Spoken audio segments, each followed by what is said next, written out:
Hi, I'm Thomas Eld, and my midterm presentation is on the Pont du Gard.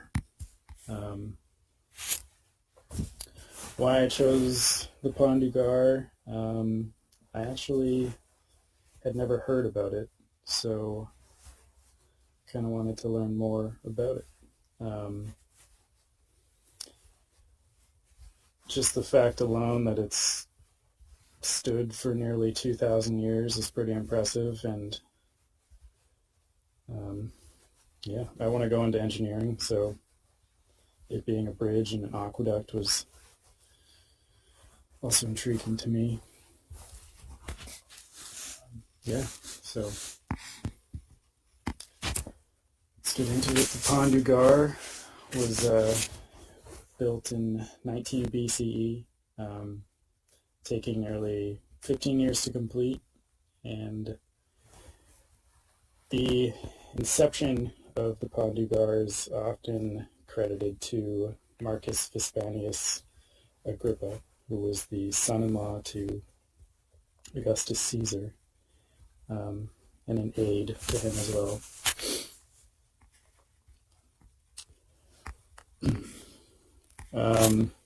The purpose of the Pont du Gard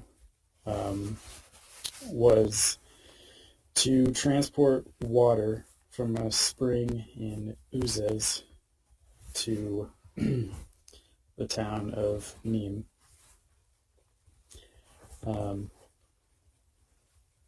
And for that purpose, it was used from the 1st through the 4th century, due to just natural clogging over time. Beginning in about the 6th century is when it slowly stopped being used as an aqueduct. But the way it was built, unlike other aqueducts, is that while it no longer moved water, it was still used as a pedestrian bridge.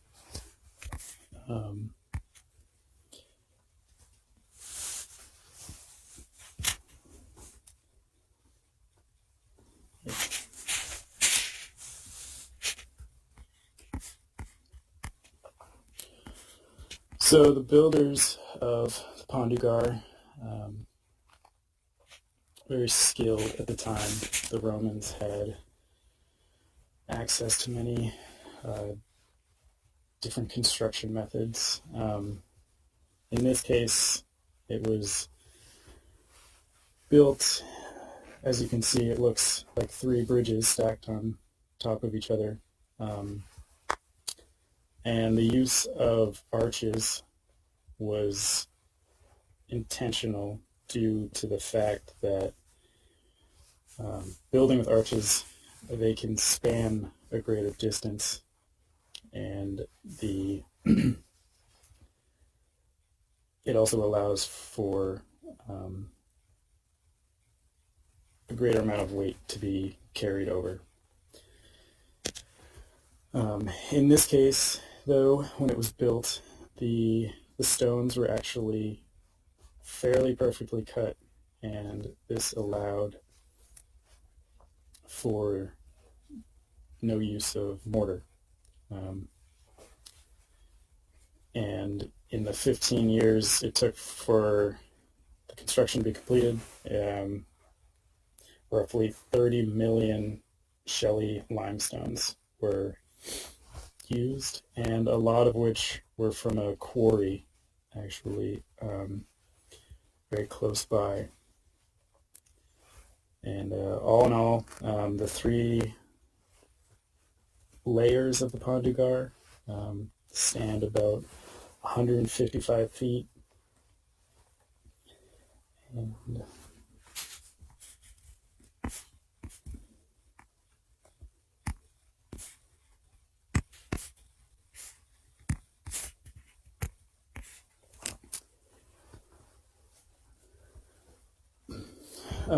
so over the years, again, it's stood for nearly 2,000 years, but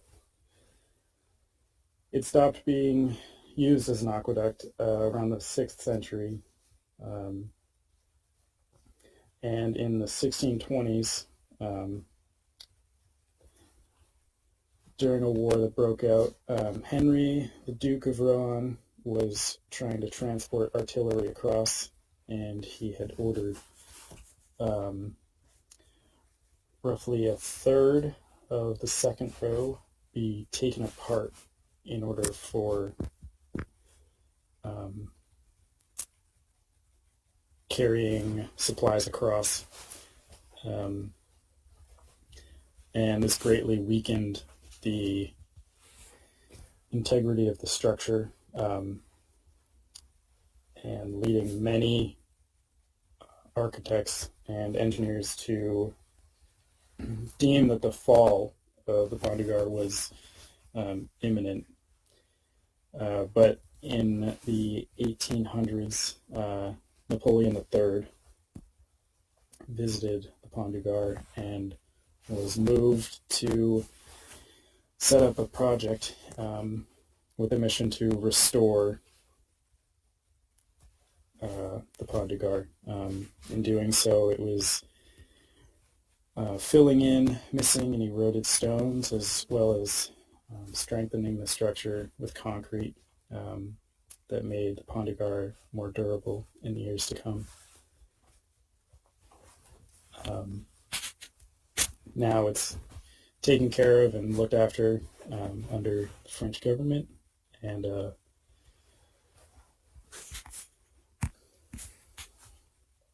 but nowadays, nearly 2,000 years later, in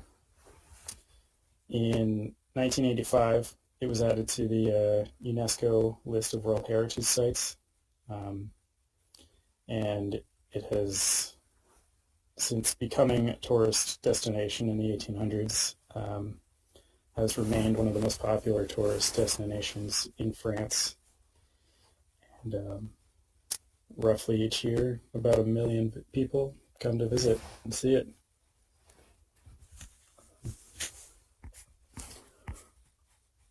All right, that's the Pont du Gard. Hope you enjoyed it.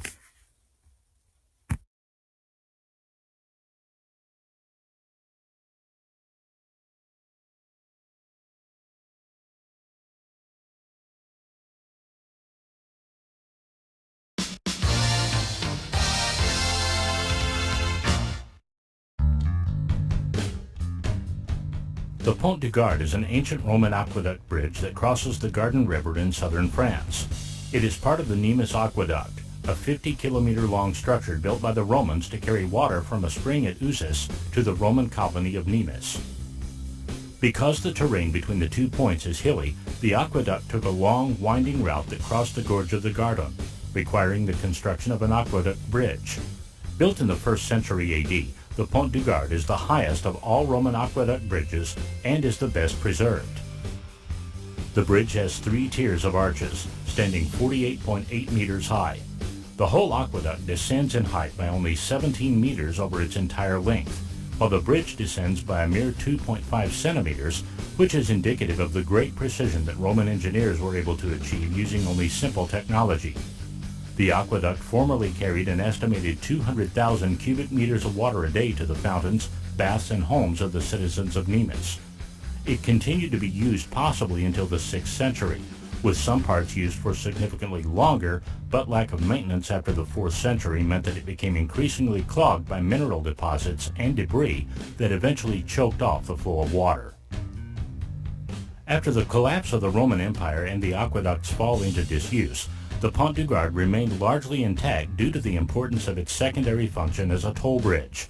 It attracted increasing attention starting in the 18th century and became an important tourist destination. It underwent a series of renovations between the 18th and 21st centuries. Today, it is one of France's most popular tourist attractions and has attracted the attention of a succession of literary and artistic visitors.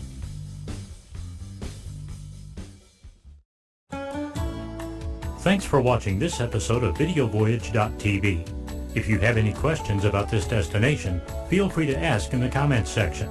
Also, don't forget to subscribe for daily updates. See you next time.